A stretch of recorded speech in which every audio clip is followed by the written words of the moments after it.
Hello everyone, I am Ram Swaroop Yadav from Bhawani foundation Karan sir. आप देख रहे हैं भवानी फाउंडेशन यूट्यूब चैनल।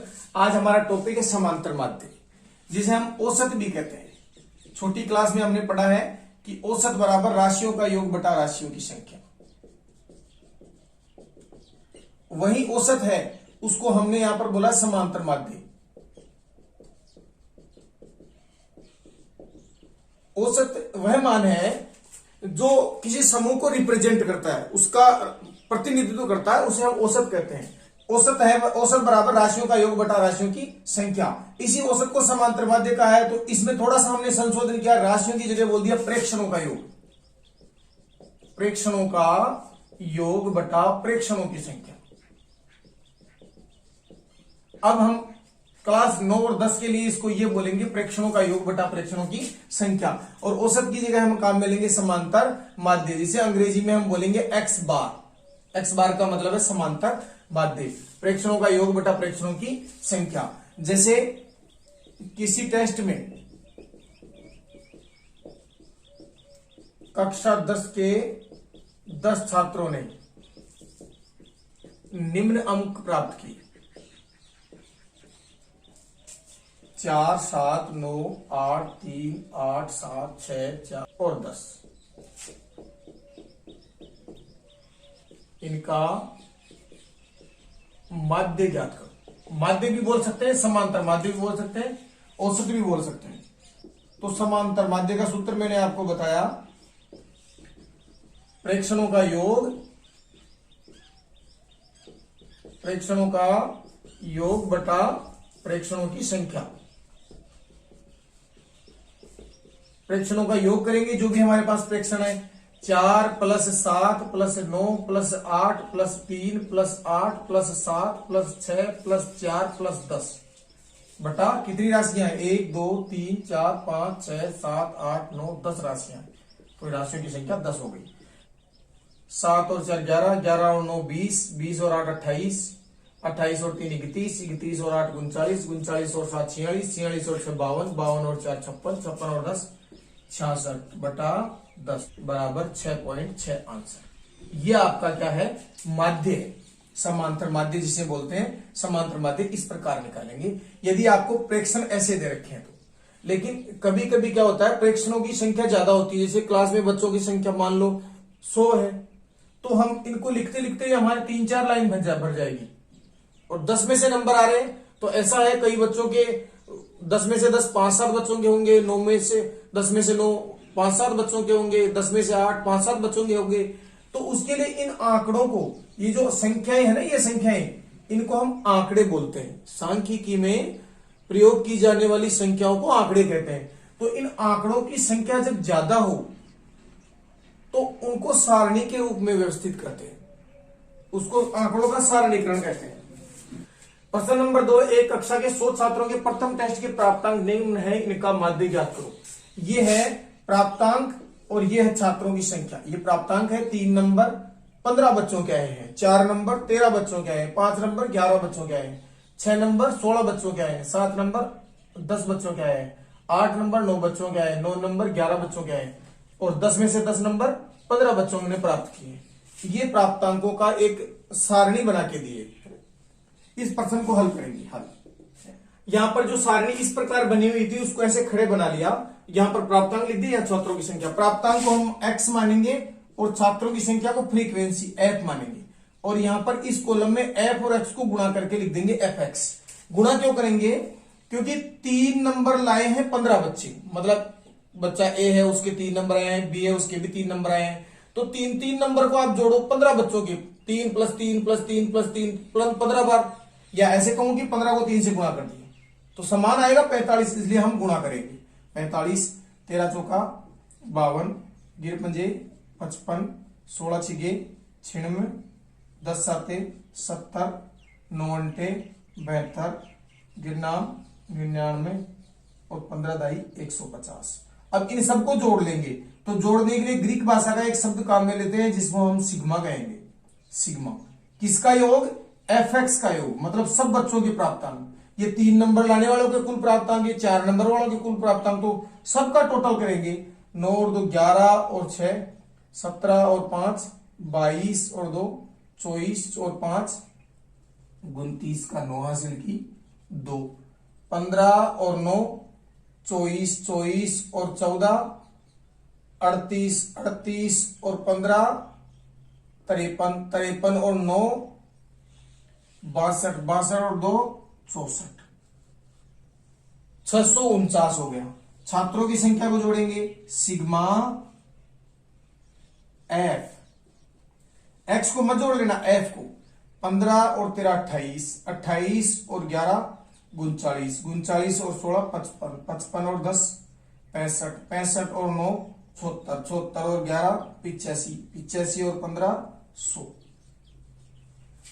समांतर माध्य समांतर माध्य या इंग्लिश में बोलेंगे एक्स बार बराबर प्रेक्षणों का योग बटा प्रेक्षणों की संख्या। तो प्रेक्षणों का योग यह आया तो इसको इस सूत्र में बना देंगे। यहां पर प्रेक्षणों की योग की जगह ये शब्द लिख देंगे, ये चिन्ह लिख देंगे सिग्मा एफ एक्स, और प्रेक्षणों की संख्या की जगह ये शब्द लिख देंगे sigma F. Sigma F x तो कितना है 649 और सिग्मा एफ कितना है 100। 100 का भाग देंगे तो 2 छोड़ के दशमलव लग जाएगा 6.49 अंक। ये आपका क्या आ जाएगा आंसर आ जाएगा। इस प्रकार हम एक मान सारणी दी हुई हो तो उससे माध्य ज्ञात करते हैं।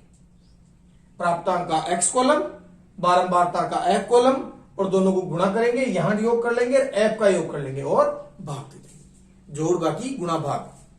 प्रश्न नंबर 3 है एक कक्षा के छात्रों का भार एवं संख्या दी गई है, इनका माध्य ज्ञात करो। तो ये भार है किलोग्राम में 67 किलो, 4 बच्चों का वजन है 70 किलो, 3 बच्चों का, इनका हमें समांतर माध्य ज्ञात करना है।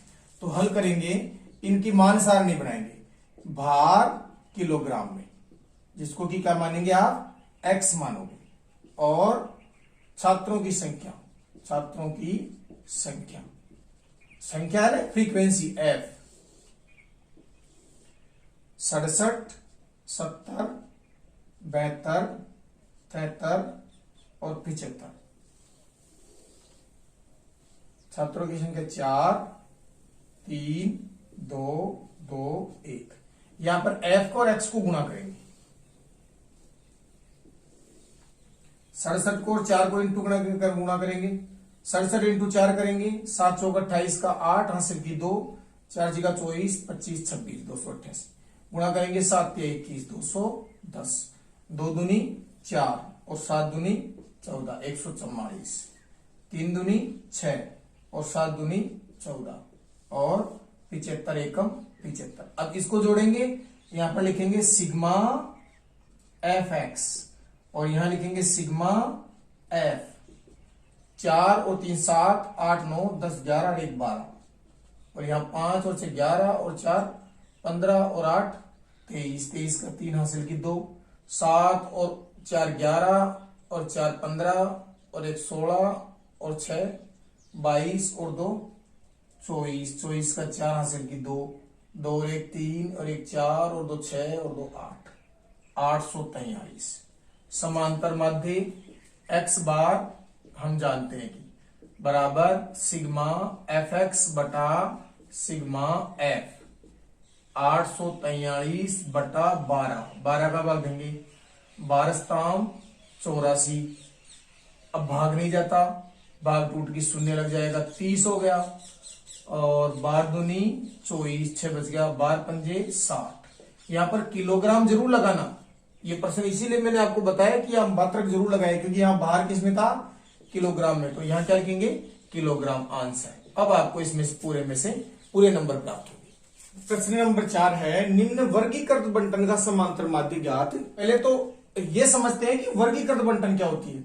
देखिए अभी हमने पहले प्रश्न लिया, उसमें प्राप्तांक थे 0 से 10 के बीच में, मतलब उनकी रेंज थी वो कम से कम 0 नंबर और ज्यादा से ज्यादा 10 नंबर, इसको रेंज बोलते परास। तो कम से कम और अधिकतम से अधिकतम के बीच में 10 का अंतर था, तो 10 लाइन आ सकती है ज्यादा से ज्यादा, लेकिन यहां पर 50 का अंतर है। निम्न से निम्न मान 0 और अधिक से अधिक 50, तो 0 से लेकर 50 लाइनें बन सकती है। तो इसके लिए आंकड़ों को यदि उनका विस्तार ज्यादा हो तो उन्हें छोटे रूप में व्यक्त करने के लिए वर्गीकृत बारंबारता बंटन काम में लेते हैं, या उन्हें छोटे रूप में व्यक्त करना वर्गीकृत बारंबारता बंटन है। तो वर्ग बना दिए, 0 से 10 वाले सारे इसमें आ गए, 10 से 20 वाले इसमें आ गए, 20 से 30 वाले इसमें आ गए, 30 से 40 वाले नंबर इसमें आ गए, 40 से 50 वाले इसमें आ गए। अब यहां पर इंटरेस्टिंग चीज है एक, यदि किसी के 9 नंबर है तो वो इसमें है, किसी के 11 है तो वो इसमें है, लेकिन यदि किसी के 10 है तो वो किसमें है? तो ये ध्यान देने की बात है, 0 और 0 से ज्यादा लेकिन 10 से कम तक है इसमें। तो और इसमें 10 और 10 से ज्यादा और 20 से कम है, तो 10 इसमें काउंटिंग हो। इस बात को अच्छी तरह नोट कर लेना, ये बहुत जगह कंफ्यूज कर देती है। यदि यहां पर 20 मान आ गया तो बताओ इसमें काउंट होगा या इसमें काउंट होगा? इसकी 20 ऊपरी सीमा है तो 20 अधिकतम हो गया इसमें, इसकी निम्न सीमा है तो 20 इसमें काउंट होगा। ठीक है, अब हम देखते हैं बारंबारता बंटन का इसका माध्य कैसे क्या करना। तो सारणी को इस प्रकार बनाएंगे, वर्ग और बारंबारता। ध्यान रहे, बारंबारता को आप अंग्रेजी में क्या लिख सकते हैं? फ्रीक्वेंसी एफ हमेशा लिखते हैं। 0 से 10, 10 से 20, 20 से 30, 30 से 40 और 40 से 50। बारंबारता है 3, 4, 5, 3, 5। अब यहां पर हमारे पास x नहीं है, तो यहां पर सबसे पहले आप क्या करोगे? x ज्ञात करोगे। x का मतलब होता है मध्यमान, तो 0 कम से कम है, 10 ज्यादा ज्यादा है, तो इनका बीच का मान मान लेते हैं x, तो x हो गया 5। 10 और 20 के बीच का मान कितना होता है? 15। अगर यदि किसी को ऐसे नहीं ज्ञात हो तो इन दोनों को जोड़ो और आधा कर लो। 20 और 30 50 का आधा 25, 30 और 40 70 का आधा 35, 50 40 90 का आधा 45। ये आपके पास x है और ये आपके पास f है। अभी पहले जो क्वेश्चन किया था उसी प्रकार से इसको हल कर लेंगे।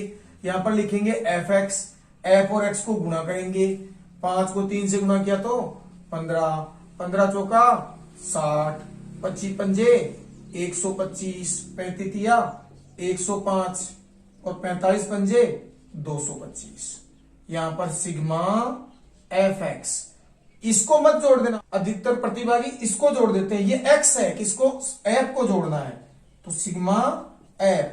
5 और 3 8, 8 5 13, 13 4 17, 17 और 3 20।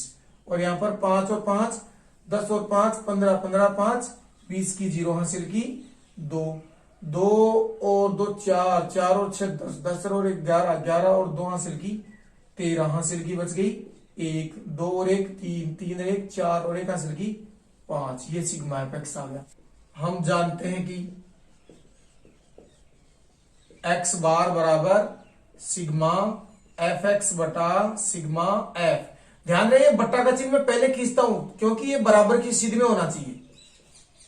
सिग्मा एफ एक्स 530 बटा 20 भाग दे दिया, 2 का भाग दिया, 2 दूनी 4, 1 बच गया 13 हो गया, 2 छिके 12 पॉइंट लगा दिया, 2 का भाग दिया, 2 पंजे 10, 26.5 आंसर। यहां पर कोई मान 26.5 इस क्वेश्चन का आंसर आ गया। मुझे उम्मीद है आपकी समझ में आ गया होगा। अब नेक्स्ट टाइम जो वीडियो आएगा उसमें हम पढ़ेंगे कल्पित माध्य की सहायता से समांतर माध्य ज्ञात करना और पद विचलन विधि से समांतर माध्य ज्ञात करना। और ध्यान रहे, दोनों ही विधि यूनिक है, किताब का बिल्कुल सारा नहीं लेंगे, पासबुक का बिल्कुल सारा नहीं लेंगे। और यदि आपने इन दोनों का सारा नहीं लिया तो मेरी गारंटी है वो दोनों विधियां आपको बहुत आसान लगेगी। और यदि आपने वो वीडियो नहीं देखा तो वो दोनों विधियां आपको कठिन लगेगी। इसलिए जरूर देखिए आगे आने वाला वीडियो, कल्पित माध्य की सहायता से समांतर माध्य ज्ञात करना और पद विचलन विधि से समांतर माध्य ज्ञात करना।